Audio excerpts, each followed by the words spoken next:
lahir di Sudan pada tahun 1946. Ia menyelesaikan pendidikan S1 di Universitas Khartoum, Sudan, dan mendapat gelar LLB dengan predikat cum laude. Beliau adalah sarjana Islam yang tinggal di Amerika Serikat dan mengajar di Universitas Emory. Profesor An-Naim mengajar mata kuliah hukum internasional, hukum perbandingan, hak asasi manusia, dan hukum Islam.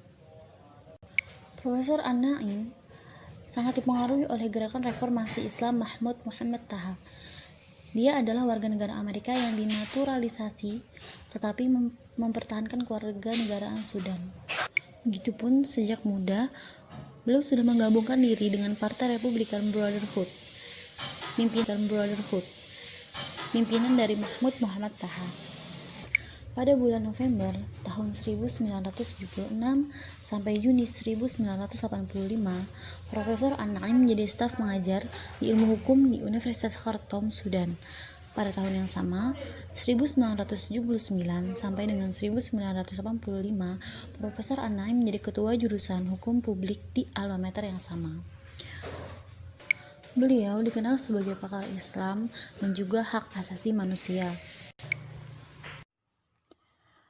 Metodologi yang digunakan oleh Abdullah Ahmad An-Naim adalah metode yang dikembangkan oleh gurunya terdahulu, yakni Mahmud Muhammad Toha.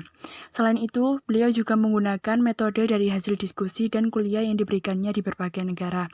Kemudian, ia berpijak pada metodologi pemikiran postmodernis yang menolak segala bentuk otoritas dan metode relativisme, yaitu baik dan buruknya tergantung pada orang-orang di lingkup masyarakat. Metodologi beliau dikenal dengan evolusi syariat, yaitu tafsir modern dan evolusioner terhadap Al-Quran. Pokok pemikiran Abdullah Ahmad An-Naim yang terkenal ada 4. Yang pertama yakni syariah historis dan syariah modern dalam hukum publik. An-Naim sendiri memulai kajiannya dengan pemaknaan syariah bukan secara abstrak, tetapi bagi beliau syariah adalah persoalan hubungan pribadi manusia dengan Tuhannya.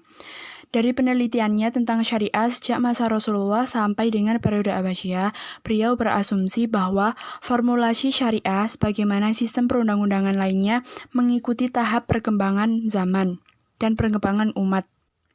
Bagi beliau, Al-Quran dan Sunnah merupakan sumber syariah sebagai respon Islam terhadap realitas konkret di masa lalu. Ketika Al-Quran dan hadis tidak mampu menjawab kepentingan umat secara umum, menurut Abdullah An-Naim perlu adanya ijtihad yang pernah dilakukan oleh Umar bin Khattab di zaman dahulu. Kemudian hasil ijtihad digunakan sebagai respon Islam terhadap realitas konkret masa kini. Yang kedua yakni kritik terhadap teori perbudakan. Jadi, jika dilihat lebih jelas dalam Al-Quran dan Sunnah, tidak ada satupun ayat dan hadis yang secara langsung menunjukkan bagaimana menjadikan seseorang sebagai budak.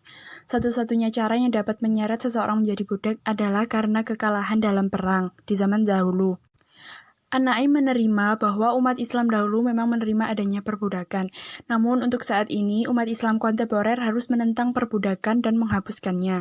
Karena menurut beliau, perbudakan sangat bertentangan dengan HAM dan juga dengan syariah sepenuhnya melanggar hak-hak asasi dan paling universal dan bukan merupakan ajaran Islam yang paling murni. Yang ketiga yakni diskriminasi gender dan agama. An-Naim sendiri adalah orang yang sangat menjunjung tinggi hak asasi manusia. Oleh karena itu, beliau sangat menjunjung tinggi adanya persamaan antara laki-laki dan perempuan. Menurut beliau, laki-laki dan perempuan harus memiliki hak yang sama. Di dalam Al-Quran sendiri telah dijelaskan bahwa yang membedakan antara laki-laki dan perempuan hanyalah ketakwaannya sendiri. An-Naim juga mengatakan bahwa piagam PBB merupakan sumber terbaik bagi apa yang oleh studi ini disebut sebagai sumber-sumber dan prinsip-prinsip hukum internasional. Piagam tersebut mengikat seluruh negara di dunia termasuk negara Islam di era modern ini. Yang terakhir adalah pemikirannya tentang negara sekuler, meskipun pemikiran beliau yang terakhir ini banyak ditentang oleh para pemikir-pemikir lainnya. Ia menekankan perlunya menjaga netralitas negara terhadap agama dan pemisahan secara kelembagaan antara Islam dan negara. Pandangan An-Naim tentang sekularisme sangat penting diterapkan karena merupakan sebuah mediasi yang mana membatasi konsep pada agama dan negara. Oleh karena itu, beliau mendukung adanya sekularisme, di mana sebuah negara netral membuat hukum bagi semua warga negara, tanpa adanya keberpihakan kepada simbol dan identitas agama tertentu. Dalam hukum positif pula, setiap kelompok memiliki jatah kebebasan yang setara dan oleh karena itu pula diperlukannya HAM sebagai perlindungan.